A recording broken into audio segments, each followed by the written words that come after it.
नमस्कार दोस्तों, मेरा नाम अनुज है। टारगेट एग्जाम विधि चैनल पर आप सभी लोगों का स्वागत है। दोस्तों, आज के वीडियो में हम लोग जीके और साइंस के 20 क्वेश्चन डिस्कस करेंगे। ये बहुत ही महत्वपूर्ण प्रश्न है, ध्यान से देखिएगा। आइए शुरू करते हैं। पहला प्रश्न है, निम्नलिखित में से कौन संपत्ति के श्रम सिद्धांत से संबंधित है? तो आपको बताना है कि लेबर थ्योरी ऑफ प्रॉपर्टी किसने दी है। तो दोस्तों, ऑप्शन आपका बी वाला सही होगा। Labour theory of property was given by John Locke. Option आपका बी वाला जॉन लॉक सही होगा। एडम स्मिथ द्वारा लाभ सिद्धांत और भुगतान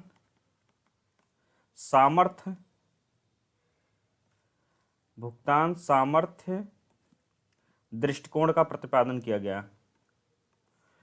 लाभ सिद्धांत और भुगतान सामर्थ्य दृष्टिकोण सिद्धांत एडम स्मिथ द्वारा दिया गया है। जेएस मिल ने दोस्तों न्यूनतम त्याग का सिद्धांत दिया है।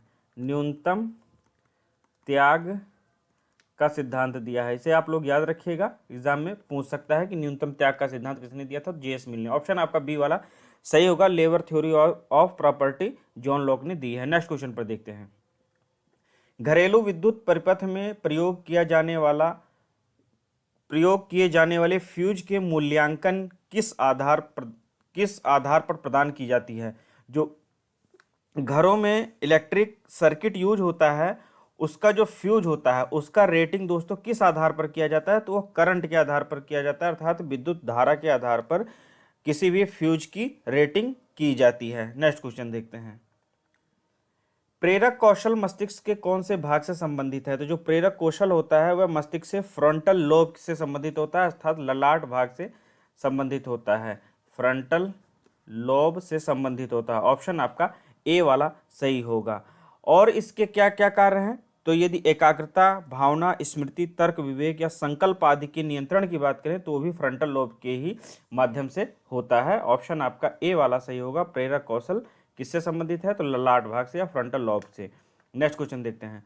चौथा प्रश्न है, ड्राफ्टिंग कमेटी का गठन कब किया गया था? दोस्तों, ड्राफ्टिंग कमेटी का गठन या प्रारूप समिति का गठन 29 अगस्त 1947 को किया गया था। और इसके अध्यक्ष, जैसा कि आप लोग जानते हैं, डॉक्टर भीमराव अंबेडकर जी थे। भीमराव अंबेडकर जी ड्राफ्टिंग कमेटी के अध्यक्ष बनाए गए थे। नेक्स्ट क्वेश्चन पर आते हैं। नेक्स्ट क्वेश्चन है, भारत के वित्त आयोग का गठन कौन करता है? तो जो भारत का वित्त आयोग है उसका गठन राष्ट्रपति द्वारा किया जाता है। ऑप्शन आपका सी वाला सही होगा। वित्त आयोग के गठन की बात अनुच्छेद 280 के अंतर्गत की गई है। एसआईडीओ का संबंध किसके विकास से होता है? तो एसआईडीओ का फुल फॉर्म होता है स्मॉल इंडस्ट्रीज डेवलपमेंट ऑर्गेनाइजेशन। तो आप लोग याद रखिएगा, स्मॉल इंडस्ट्री डेवलपमेंट ऑर्गेनाइजेशन, जिसका हिंदी रूपांतरण होगा लघु उद्योग विकास संगठन। तो जैसा कि नाम से ही आपको पता लग गया कि जो लघु उद्योग हैं उनके विकास के लिए संगठन का निर्माण हुआ था। और इसका निर्माण दोस्तों 1954 में हुआ था। ऑप्शन आपका ए वाला सही होगा, लघु उद्योग। नेक्स्ट क्वेश्चन है, किस स्मारक को भारत का राष्ट्रीय स्मारक कहते हैं? तो इंडिया गेट को भारत का राष्ट्रीय स्मारक कहा जाता है। नेक्स्ट क्वेश्चन देखते हैं। निम्नलिखित में से किस लेखक ने दीन-ए इलाही को अकबर की मूर्खता न की बुद्धिमत्ता का स्मारक माना है? तो जो दीन-ए इलाही है यह अकबर द्वारा चलाया गया धर्म था। अकबर ने दीन-ए इलाही धर्म चलाया था। तो विंसेंट स्मिथ द्वारा कहा गया कि अकबर की यह मूर्खता का परिचायक था, न कि बुद्धिमत्ता का। तो ऑप्शन आपका बी वाला सही होगा। 9वां प्रश्न है, निम्नलिखित में से कौन सा लेंस हमेशा आभासी, सीधा तथा छोटा प्रतिबिंब बनाता है? तो जो कॉन्केव लेंस है दोस्तों हमेशा जो है आभासी, सीधा और छोटा प्रतिबिंब बनाता है। इसे हम लोग अवतल लेंस भी कहते हैं। अवतल लेंस या जो है अपसारी लेंस भी कहते हैं। और इसका प्रयोग निकट दृष्टि दोष के निवारण में भी होता है। याद रखिएगा, कॉन्केव लेंस का प्रयोग निकट दृष्टि दोष के निवारण में भी होता है।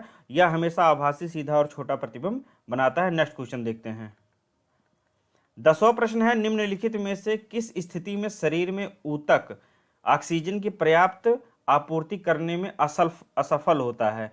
जो ऊतक है वह हमारे शरीर में यदि ऑक्सीजन की पर्याप्त आपूर्ति नहीं कर पा रहा है तो इसे जो है क्या कहते हैं? तो इसे हाइपोक्सिया कहते हैं। ऑप्शन आपका सी वाला सही हो।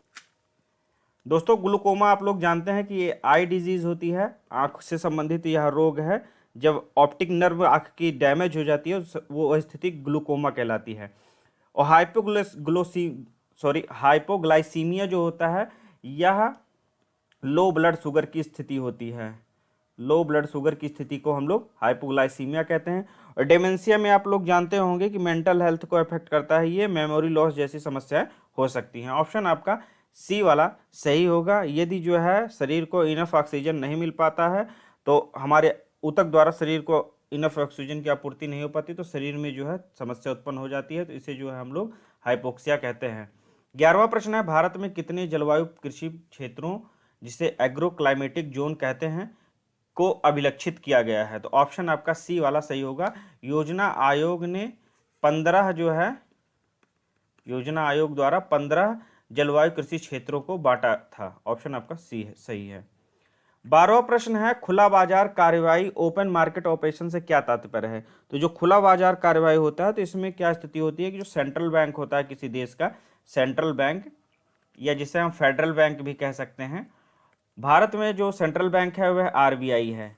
आरबीआई मतलब reserve bank of India. Reserve bank of India द्वारा यदि सरकारी प्रतिभूतियों की खरीद और बिक्री की जाती है तो उसे हम लोग खुला बाजार कार्यवाही कहते हैं। ऑप्शन इसमें आपका सी वाला सही होगा। आरबीआई द्वारा सरकारी प्रतिभूतियों की खरीद और बिक्री को हम लोग खुला बाजार कार्यवाही या ओपन मार्केट ऑपरेशन कहते हैं। नेक्स्ट क्वेश्चन देखते हैं, किस अर्थशास्त्री ने अवसर लागत सिद्धांत दिया था?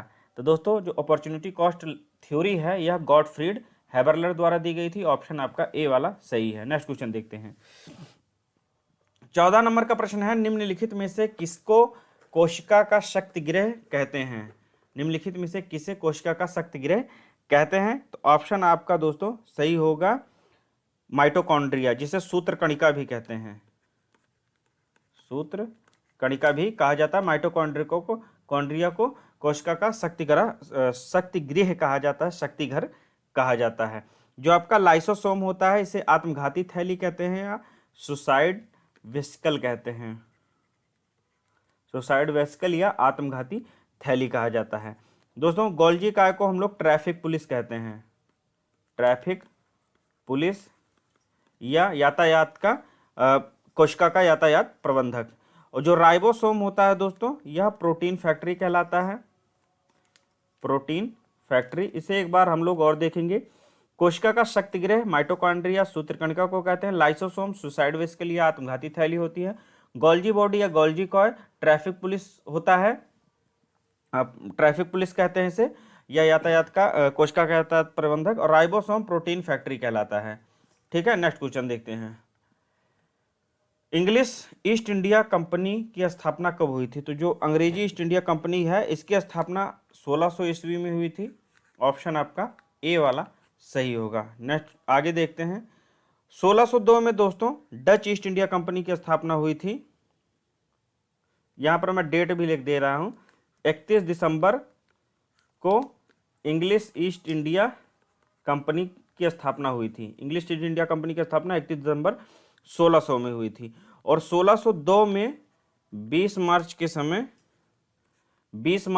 1602 में 20 मार्च को डच ईस्ट इंडिया कंपनी की स्थापना हुई थी। डच ईस्ट इंडिया कंपनी की स्थापना हुई थी। और 1616 में दोस्तों डेनिश ईस्ट इंडिया कंपनी की स्थापना थी। 1616 में 17 मई को। 1764 1 सितंबर को फ्रेंच ईस्ट इंडिया कंपनी की स्थापना हुई थी। इसे भी आप लोग याद रखिएगा। नेक्स्ट क्वेश्चन आप देखते हैं, अष्टदिग्गज किसके दरबार में रहते थे? तो दोस्तों अष्टदिग्गज 8 तेलुगु कवियों का एक समूह था जो कृष्णदेवराय के शासनकाल में रहता था। ऑप्शन आपका ए वाला सही होगा। यदि छत्रपति शिवाजी महाराज की बात करें तो इनके शासनकाल में अष्ट प्रधान नामक एक मंत्रिपरिषद हुआ करती थी। 8 मंत्रियों की एक परिषद हुआ करती थी जिसे हम लोग अष्ट प्रधान के नाम से जानते हैं। यह छत्रपति शिवाजी महाराज के शासनकाल में थी।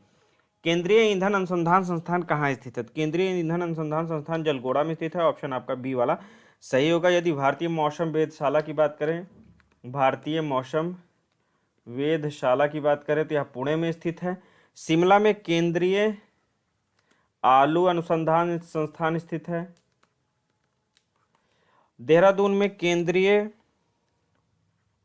वन अनुसंधान स्थित है, अनुसंधान संस्थान, केंद्रीय वन अनुसंधान संस्थान देहरादून में स्थित है। और भारतीय सर्वेक्षण विभाग भी जो है, भारतीय सर्वेक्षण विभाग, यह भी देहरादून में स्थित है। एक बार इसको देखते हैं। केंद्रीय ईंधन अनुसंधान संस्थान जलगोड़ा में स्थित है।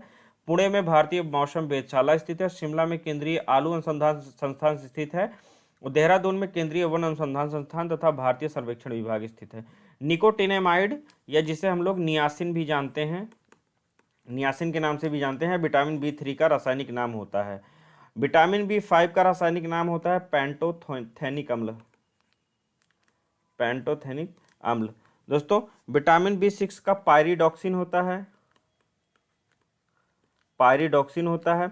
और बायोटिन विटामिन 7 का रासायनिक नाम होता है। नेक्स्ट क्वेश्चन देखते हैं। अंतर्राष्ट्रीय ओलंपिक दिवस किस दिन मनाया जाता है? अंतर्राष्ट्रीय ओलंपिक दिवस दोस्तों 23 जून को मनाते हैं, 23 जून। ठीक, ऑप्शन आपका ए वाला सही होगा। 21 सितंबर को इंटरनेशनल डे ऑफ पीस अर्थात विश्व शांति दिवस होता है। शांति दिवस 21 सितंबर को होता है। 28 फरवरी को राष्ट्रीय विज्ञान दिवस होता है। और 10 नवंबर को अंतर्राष्ट्रीय विज्ञान दिवस होता है। अंतर्राष्ट्रीय विज्ञान दिवस 10 नवंबर को, राष्ट्रीय विज्ञान दिवस 28 फरवरी को, विश्व शांति दिवस 21 सितंबर को, 23 जून को होता है अंतर्राष्ट्रीय ओलंपिक दिवस। A century is not enough पुस्तक किसके द्वारा लिखी गई है? तो यह सौरव गांगुली की पुस्तक है। ऑप्शन आपका ए वाला सही होगा। सनी डेज सुनील गावस्कर जी की पुस्तक है। अमर्त्य सेन की पुस्तक जो उसमें पूछ सकता है, the idea of justice, Amartya Sen की बुक है। और सचिन तेंदुलकर आप लोग जानते होंगे, इन्होंने पुस्तक लिखी है प्लेइंग इट माई वे। ठीक है, एक बार मैं इसको फिर से दोहराता हूँ। A century is not enough Sourav Ganguly की, सुनील गावस्कर की सनी डेज, अमर्त्य सेन की the idea of justice, Sachin Tendulkar की प्लेइंग इट माई वे। दोस्तों ये 20 प्रश्न मुझे आशा है कि आपके एग्जाम में आपके लिए मददगार साबित होंगे। इसी तरह के वीडियोज़ में लेकर के आता रहूँगा। मिलते हैं अगले वीडियो में, तब तक के लिए नमस्कार।